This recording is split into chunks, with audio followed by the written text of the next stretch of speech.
Good morning to you, Rebecca. Morning. And just tell us, first of all, what symptoms did you have and when did you know something was wrong? I've actually now, hindsight's a wonderful thing, right? I've actually looked back and probably had this for a number of years.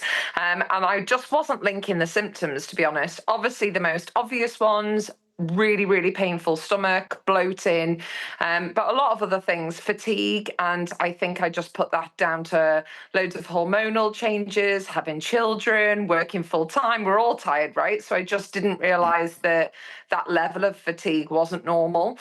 Mouth ulcers, all sorts of different symptoms. And it wasn't until then I got diagnosed with being celiac. And I went to the Celiac UK website and saw all these things that were linked, going, oh my gosh, it all makes now perfect sense. And I feel, I genuinely feel a completely different person now from cutting out gluten. And it's amazing just that kind of change affected so much.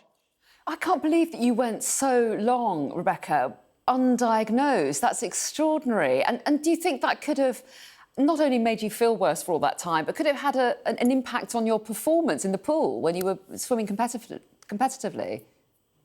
It's hard to say, really. So if you have the gene, then you have the gene. And that's in kind of over 50% of the population that they have that gene. But if you do, then it can spark at any time. It can activate at any time. So that could be down to stress, trauma, just anything in your life at any single age. So yes, I've always had the gene. That's always been there. But I have no idea when it kind of sparked and when it got really, really serious.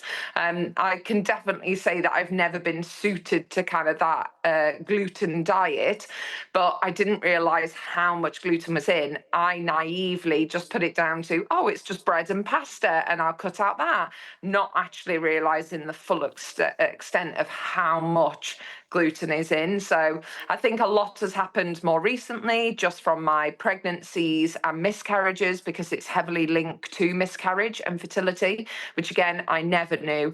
So I think a lot has come more so from the past couple of years than probably my performance years. Sorry, go ahead, Jackie. No, I was just going to say, what did you have to cut out? Because when you think of celiac, you think bread and pasta, but it's a lot more than that, isn't it? So tell us what food groups you had to get rid of. I think you're right. The obvious ones: bread, pasta, cakes, pastry, etc. The ones that I didn't realise, like it's in a lot of chocolate, it's even in sweets, it's even in like soy sauce, Worcestershire sauce, like salads. If everything that you are kind of out and about, there's so much that they put wheat in that you're just kind of, it doesn't even make sense. You go, why is wheat even in this? Even things like you have to be careful with hot chocolates, or it's in some ice cream, every single thing that it could be in.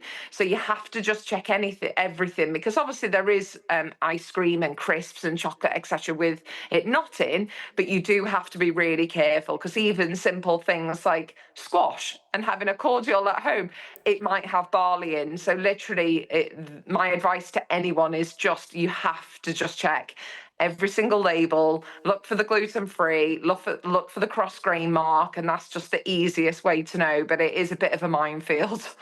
Absolutely. And given that it took you so long to get a diagnosis, presumably you're keen that everyone is aware of it, so that if they do recognise some of the symptoms that you've described, they can find out for themselves, because it could make a huge difference to their lives. Massive, massive difference. And you've got to be aware of the consequence if you carry on eating that gluten diet, what then that could escalate to, and how it is pretty much your body attacking itself and the result of that. So a lot of people don't have symptoms either that suffer from celiac. It's not everybody that has a symptom, so it's really, really hard. A lot of people find out they're celiac through family testing. So if you've got the gene, it is likely that one of your family members have that gene as well. So I would recommend, if it is in the family, you do that family testing.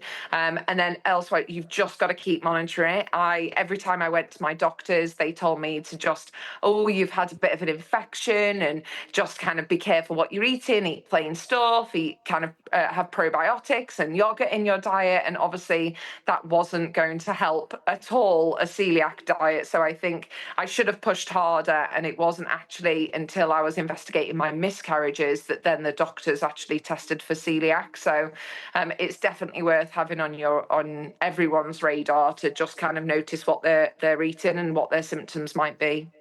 Rebecca, let's just remind ourselves what an absolutely brilliant swimmer you were. Yeah, let's do Olympic that. champion, Commonwealth champion. We've got those pictures, and doing all of this, possibly suffering from this disease as well, and you didn't even know.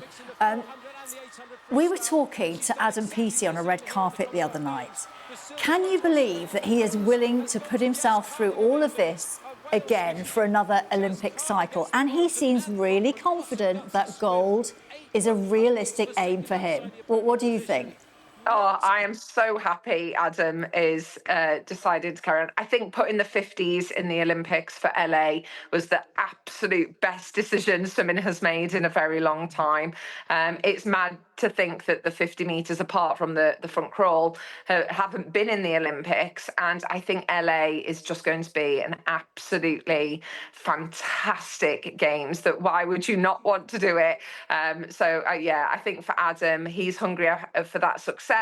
The Paris Olympics, I cannot believe that he got a silver medal whilst having COVID, to be honest. I couldn't even get out of bed when I had COVID. The fact that he got a silver medal was absolutely incredible, but I know he's hungry for that gold medal again, and the fact that the 50 metres is there, it's a perfect opportunity for him as well.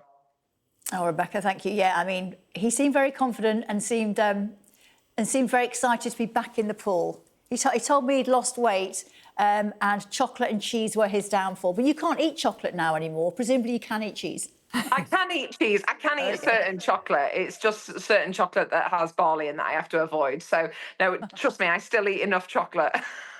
Well, thank goodness for that. Yeah, thank goodness. We've ended the interview on a real high, knowing that you can eat chocolate still. Rebecca Adlington, such a pleasure to talk to you this morning, and really interesting to hear about your health journey. A lot of people will be really interested and probably be Googling celiac now if they can spell it. Thanks very much indeed. Thank you. Thank you.